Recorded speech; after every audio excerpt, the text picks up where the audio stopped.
Okay, so we got the hips kind of moving up and down. I haven't really looked at the rotate Y. That's this curve.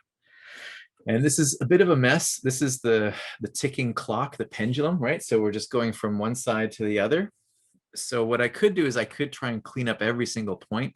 Another trick I could do is to just go back to our pendulum that we did way back in term one and just start with this and say, okay, that's a pendulum, right? But it's very even, right? And when we did the pendulum, I had some examples in there that showed what the difference was with a pendulum moving with gravity or where you do like a push and a pull. And that's more like how muscles work. Push, pull, push, pull. So the way that that looks usually is that you go through the middle of the curve faster. Those muscles fire and you're dragging that leg forward. So you're literally grabbing your leg on the ground is grabbing the ground and then you're pulling the other leg forward. So the pattern is a bit different, but it can be really subtle. So what I'm going to do here is I'm going to take a new snapshot, grab the curve and take a new snapshot. And then I'm going to edit this and show you how that would look. So what I would probably start with is I'll just go a couple keys over and say, well, if I go to the middle, again, it's like, well, should I be halfway? That's too perfect. So either I should be really favoring this side or I should be favoring this side. And I don't know what's going to work, but I'll try. But whatever I do on that side, I have to do on the other. So I copy that, go over here to the middle one, set a point, and put a minus sign. Okay, now let's look at that one. Can you tell the difference a little bit? It's a little bit more quick in terms of it's not very even. And what you can do is if you just hit this button, you can swap the curves. So if I have the curve selected, I can just swap. So this is before. Watch that a couple times and then swap. I just want to see if I like that better, if that's going in the right direction. I could also try the other way and I could just reverse this and say, what if we just do it like this? So we kind of push a little bit further and I could really try to, experiment with this. So it's almost in step mode. Right. So this is where you get to experiment and see what feels believable. What do you like more? As opposed to like, again, every frame doing the points. Now I'm just sculpting the curves and trying to play around with them and see, okay, what's going to happen? I could go over here and I could put in a bit of an ease out if I wanted. I could even make this like a straight line and see how that feels. And then go here and okay, what if I take that and break this and make that a straight line? Right, so it's a little bit more abrupt. I kind of like it. That's kind of interesting. And the most important thing to remember is that it has to be symmetric. Whatever you do on one side, you got to do on the other side. Otherwise, it's going to feel like a limp, right? Or that something is off. Okay, now if I like this push-pull, I can put this in different places because that push-pull idea happens anywhere there's a pendulum. So if I was to copy this, I could also look at this curve, the tilt. Nothing going on here. So let's just try that. If I go here and do an edit paste.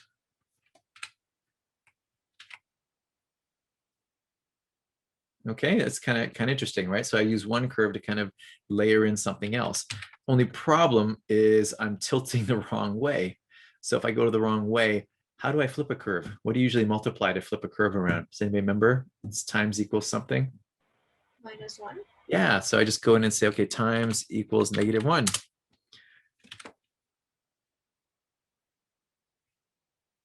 And that might be interesting. And again, if I look at the rotation, looks like that one got a little jacked up. It might be a nice idea, but maybe this is a bit too extreme. So I might just, let's try softening this and see. I can, again, this curve, it hasn't been cycled, again, because I just pasted it in here, pre-infinity cycle, post-infinity cycle. I can offset this curve, did not work, pre-infinity cycle, view, oh, turn up infinity, there we go. I could take this and say, maybe I don't want the tick-tock this way to line up with the swivel that way. Maybe they're a little bit delayed. So I could just slide this 2 frames over. I like that better, right? So it's a little bit more organic, right? So at this point, it's just now I'm just laying down tracks and I'm mixing music. If I don't like this, I'll scale it down. Let's make that 0.5. that seems a little more interesting. I'm gonna keep that.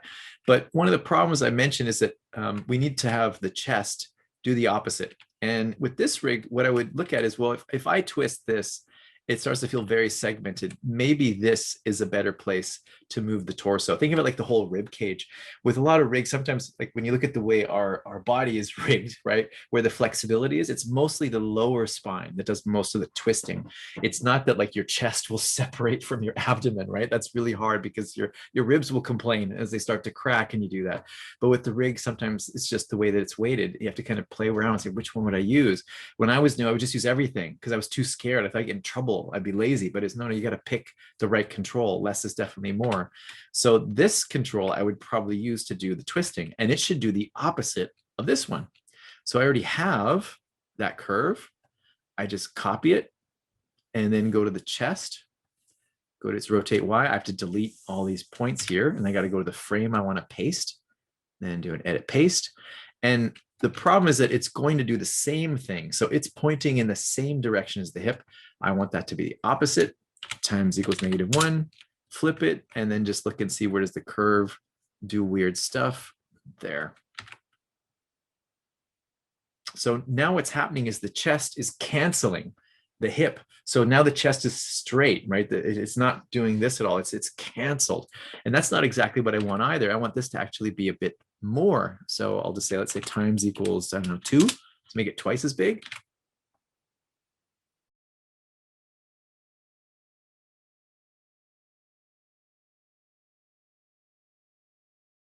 Putting that on the top chest, it looks okay, but it looks a little bit kind of like, yeah, I don't like that the abdomen is so rigid. So I'll just, again, I'll copy this and I'll put it here and I'll get rid of the rotate Y, delete, and again, paste.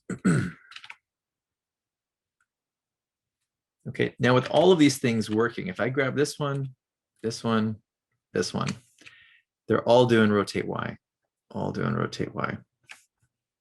And 2 of them are identical, right, which is not good. So you can see that they basically kind of start to stack up and overlap.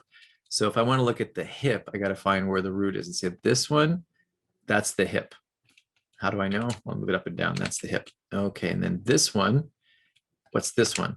Oh, that's the lower spine. Okay, let's offset that. Let's make that maybe 2 or 3 frames sooner.